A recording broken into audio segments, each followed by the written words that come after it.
Terima kasih pemirsa masih bersama kami di Halo Indonesia. Edukasi cinta lingkungan harus ditanamkan hingga ke pelosok negeri. Semangat ini yang menggerakkan belasan remaja asal Kota Medan hadir ke Nagalingga, Kabupaten Karo. Mereka mengajari anak-anak di desa ini membuat kreasi berbahan paper bag yang tidak terpakai. Selain mengasah kreativitas, aksi ini merupakan seruan mereka untuk menyelamatkan lingkungan sekitar.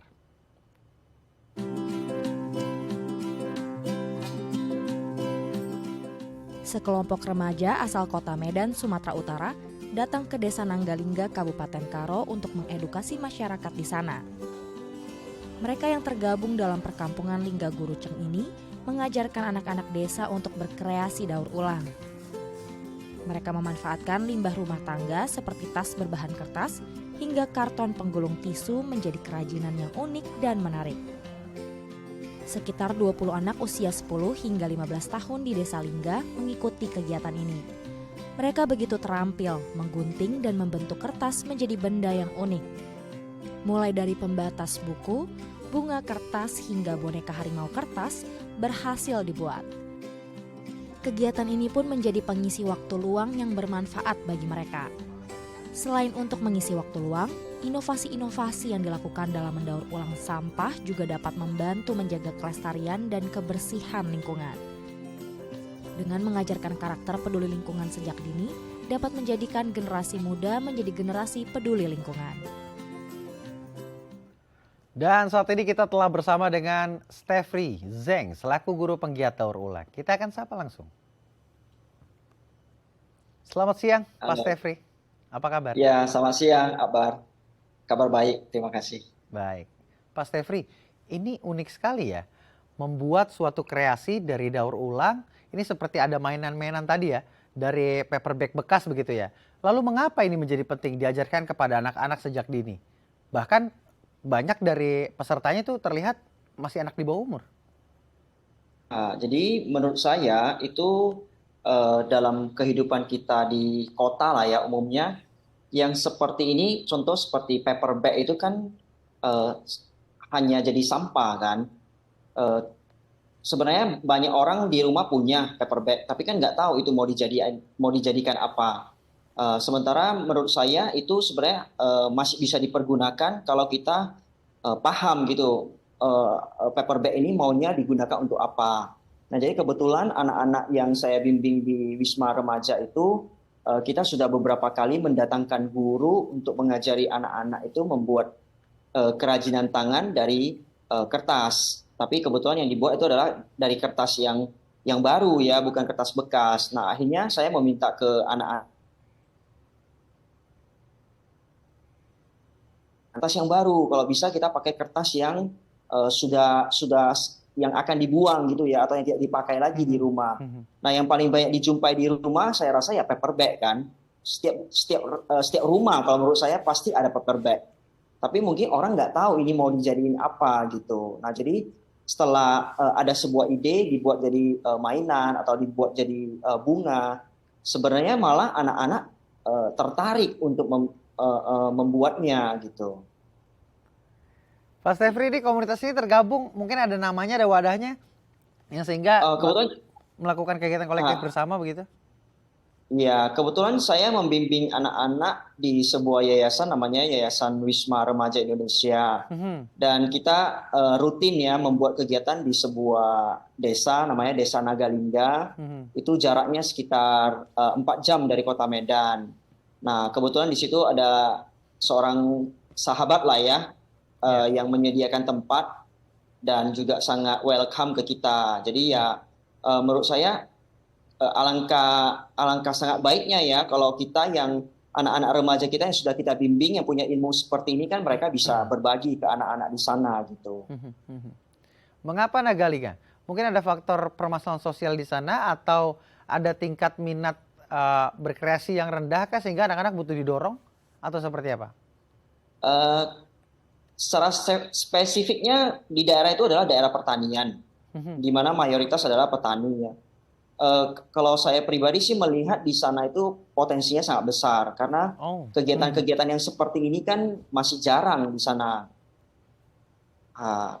kita nggak usah bilang sampai di desa lah ya. Kalau Ya. kita bilang di kota saja, seperti di kota Medan, kegiatan anak-anak membuat kegiatan daur ulang, saya kira di sekolah juga belum ada kan. Kalau ada pun mungkin masih sangat jarang.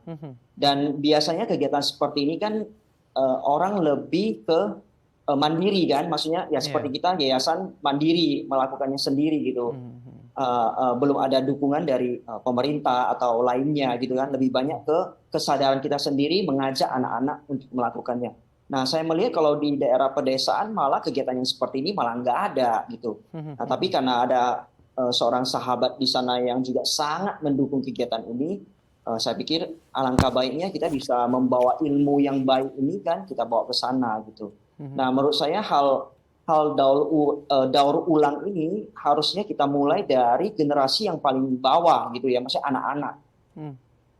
Nah, jadi menurut saya itu salah satu tempat yang paling bagus sih, anak-anak dari kota ke sana melihat pemandangan, belajar pertanian, juga sharing ilmu tentang daur ulang kan. Saling mendapatkan asas manfaat begitu ya.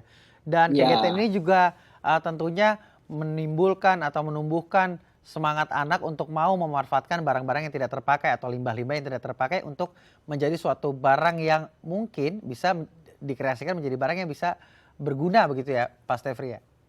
Iya, benar. Karena saya pribadi saya sangat suka dengan kegiatan seperti ini. Karena sebenarnya daur ulang itu juga jangan dilihat dari nilai sisi negatifnya, yaitu dia barang bekas. Sebenarnya bagaimana seorang anak atau seorang generasi muda bisa mengubah yang bekas ini atau yang seakan-akan jadi sampah ini bisa jadi sesuatu yang lebih bernilai, itu kan butuh kreativitas. Sebenarnya orang-orang yang bisa melakukan ini adalah anak-anak yang kreatif dong. Pasti Iya. lebih kreatif kan dari yang lain.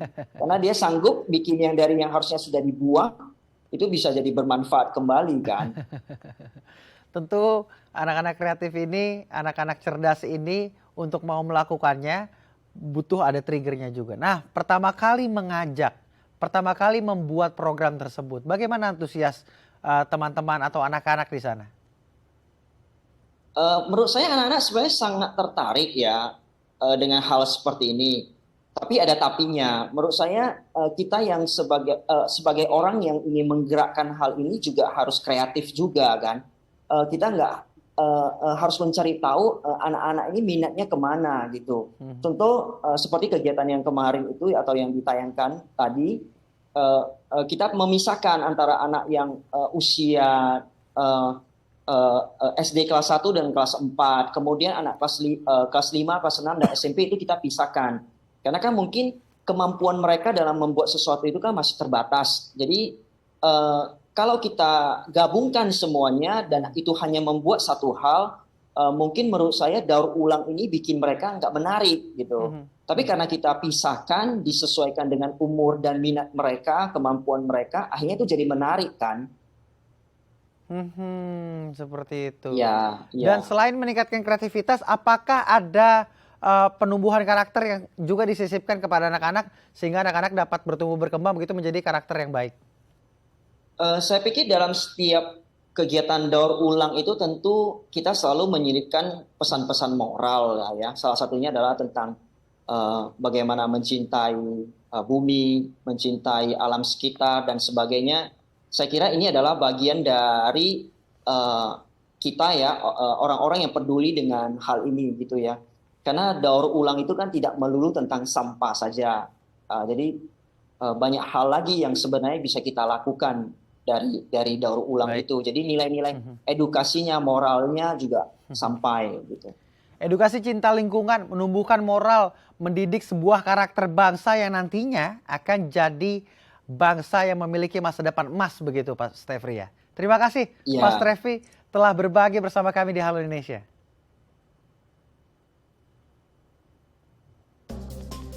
Baik, pemirsa, usai jeda saya akan mengajak Anda untuk melihat jejak sejarah perdagangan di dunia di Lobutua, Tapanuli Tengah. Tetap bersama kami di Halo Indonesia.